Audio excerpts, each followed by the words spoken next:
আসসালামু আলাইকুম, শাগিস্তার ক্লাসে তোমাদের স্বাগতম। তো আজকে আমি সপ্তম শ্রেণীর বীজগণিতের রাশি 5 কিছু অংশ নিয়ে আলোচনা করব। তো আমরা আশা করি সাথে থাকবো। আমরা প্রথমে 25 নম্বর একটা অনুশীলন করলাম। 25x² plus 36y² minus 16xy যখন x এর মান -4 y minus 5y 16x² minus 24 ab plus 9x² যখন a = 7 b = 6y। তাহলে আমরা 25 ধরে দেওয়া আছে x = -4 y = -5। তো প্রদত্ত রাশি তোমাদের গণনা খেয়াল করি 25x² plus 36y² minus 16xy।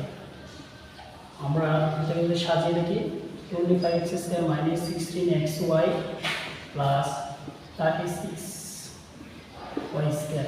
তাহলে আমরা যদি ভেঙে নিই তাহলে 5x² মাইনাস সূত্র যদি জোড় রাখলে 5x into 6y plus 6y²। তাহলে দেখো তাহলে s² মাইনাস 4 প্লাস b² আমরা জানি এই সূত্র হচ্ছে a মাইনাস b হোল²। তাহলে এখানে আমরা যদি 5 ইন্টু x এর মান যদি বসাই x এর মান হচ্ছে -4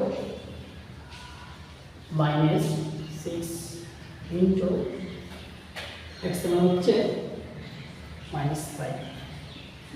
তাহলে এখানে a হচ্ছে হোল²। তাহলে 7 5 20 -20 মাইনাস প্লাস 530। তাহলে এটা হচ্ছে হোল²। তাহলে একটু খেয়াল করে দেখো প্লাস বিদের মাইনাস, তাহলে পড়াশোনা পরিস্থিতি বেশি করে তাহলে tan হোল² হচ্ছে 100। তো এটা হচ্ছে আমাদের প্রথম। এটা আশা করি দেখতে পাচ্ছ আমি মুছে দিচ্ছি। এর পরবর্তীতে আমি দ্বিতীয়টা দেখতেছি 26 দেওয়া আছে a = 7 b = 6। প্রদত্ত রাশি 16x² minus 24 ab plus 9b²। তাহলে এটাকে যদি আমি লিখি 4a² minus 2 4a into 3b plus 3b²। তাহলে দেখো a² minus 2ab plus b² এর পুরো হচ্ছে a 3 হচ্ছে b। তাহলে a মাইনাস b হোল²। তাহলে দেখো 4 ইন্টু এর মান যদি 7 বসা মাইনাস 3 ইন্টু b মান 6 হোল²।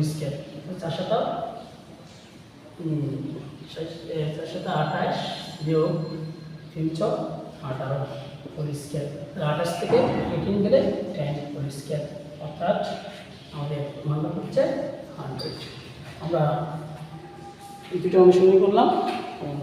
আমরা আশা করি একটু ধরে নাও। এর পরবর্তী আমি আমাদের একটা মান নির্ণয় করে দেবো। এটা হচ্ছে আমি এগুলো মুছে দিচ্ছি। তো আশা করি দেখতে পারছো আমি এখানে মান লিখতেছি। এটা হচ্ছে যদি দেওয়া আছে d মান 7 b মান 3। তাহলে আমাদের বামপক্ষ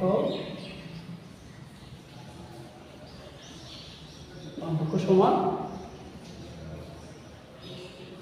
plus b whole plus b হোল²।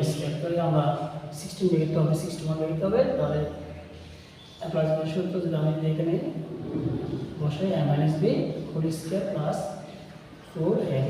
তাহলে ম্যানেজমেন্ট দেখো 7 হোল² প্লাস 4 ইন্টু 3 7 7 49 3 4 12। তাহলে হচ্ছে 9 11 61। তাহলে সেটা মনে হচ্ছে কি ডান পক্ষ প্রমাণিত। তো আশা করি আমি আমাদের 3টা বিষয় নিয়ে আলোচনা করলাম। আমরা ভালোভাবে ধরতে পারছো। পরবর্তীতে ধাপে ধাপে আমি প্রত্যেকটা অধ্যায় প্রত্যেকটা গুণ নিয়ে আলোচনা করবো। খোদা হাফেজ।